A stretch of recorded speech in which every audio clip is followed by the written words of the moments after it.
Welcome back, squad. We're talking this week about Fantasy Football 101. How to get going in it, what we're doing, the basics, the do's, the don'ts, all that good stuff. Let's get going.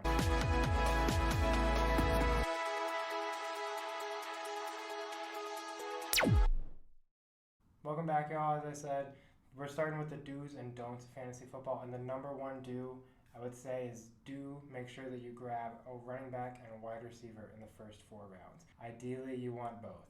If I take a running back in the first round, I'm looking at someone really good and really talented this year, right? I'm looking at a Christian McCaffrey. I'm looking at a Breece Hall. I'm looking at a Kyren Williams, right? Someone, if they're healthy, is guaranteed to give me a very safe floor, potentially a very high ceiling. Same goes for wide receiver. If I get a Justin Jefferson, a Tyreek Hill, a Jamar Chase, if they're healthy, they're putting up a very solid floor and potentially a very high ceiling. We're going to talk about floor and ceiling another day.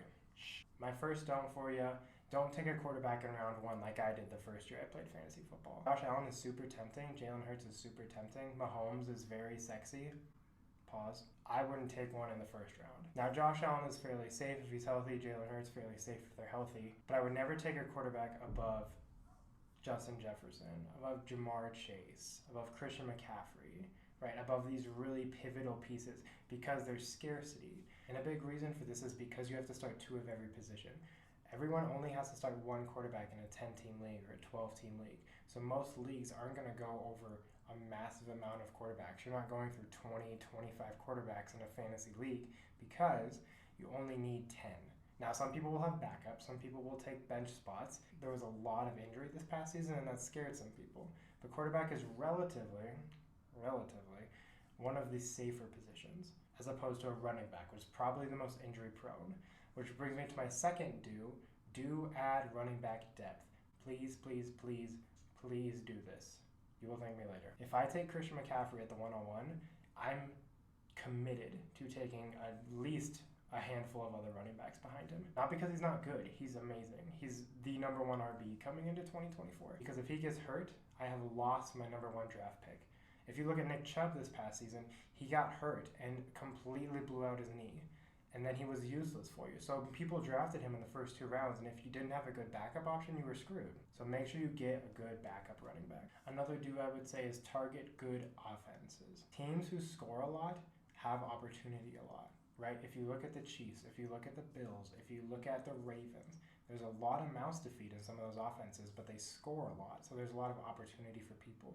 That's how people like Rashee Rice broke out, because there was so much opportunity for them to get involved in the offense that they were just able to step in right away and make an impact. If you look at the Miami Dolphins, they were one of the top offenses in the league last year, and they had fantasy production out of Mostert, out of Achane, out of Hill, out of Waddle. They had multiple people in that offense scoring a lot and putting up a lot of fantasy points on a given week. Now, if you go down and look at an offense like, if you look at the Carolina Panthers, they had Adam Thielen, they had Chuba Hubbard, kind of.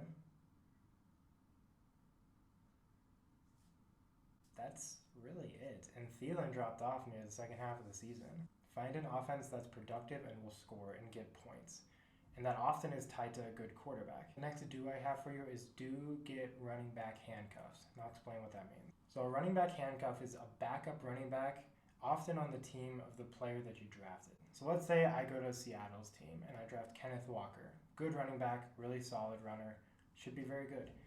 Often gets hurt throughout the season because he's a running back, right? Not necessarily his fault, just kind of how the cookie crumbles. If he gets hurt, someone has to step up, and that's where Zach Charbonnet comes in. He is not a super trivial role in the offense right now, but if Kenneth Walker gets hurt, he jumps inside the top 20 as a running back because he'll get the production, because he'll get the volume, he'll get the team snaps. There's no one else to compete with on the level of Kenneth Walker. Now, in some teams, they have one clear-cut guy who's a backup. The Colts, right, with Zach Moss, or the Patriots with Ezekiel Elliott, where they have a number one clear backup. Or you could look at the Ravens and their 20-person committee. If someone gets hurt, they just hire a new one, and then they're at like 7 running backs next year. I personally loved getting handcuffs from a team of a player that I drafted. I love doing that because I have a secure backup. Is he going to put up the production level of Christian McCaffrey? Probably not. But is he a almost guaranteed starter in some situations? Yes. So make sure you do your research or buy the draft guide, and we'll tell you some of the top handcuffs, some of the top options there and really look in more depth of what that means and how some teams do it and how some teams kind of pull it into more of a committee. My next do is pretty obvious to your experienced fantasy football player, but do make sure you're checking your waiver wire, your IR spot, and your bye weeks. To do well in fantasy football, you have to be somewhat at least active participating in fantasy football. It's kind of a given. I can't just draft my team, set the lineup once, and call it good.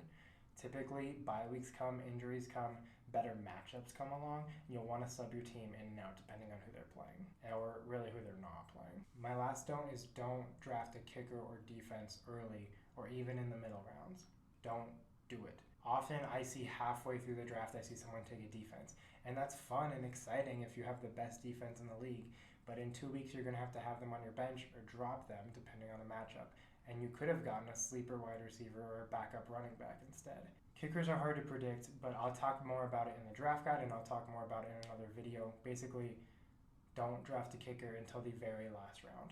The last do I have for you is do build relationships. This will help you with trading, with waiver wire. Nobody likes when you send a trade just out of the blue with zero context. You want to be able to explain it and justify how it's good for both parties. Thanks for watching till the end, guys. If you like us, check us out on Twitter. We got a lot of cool content coming out soon, so stay tuned for that. New videos on the way. Peace.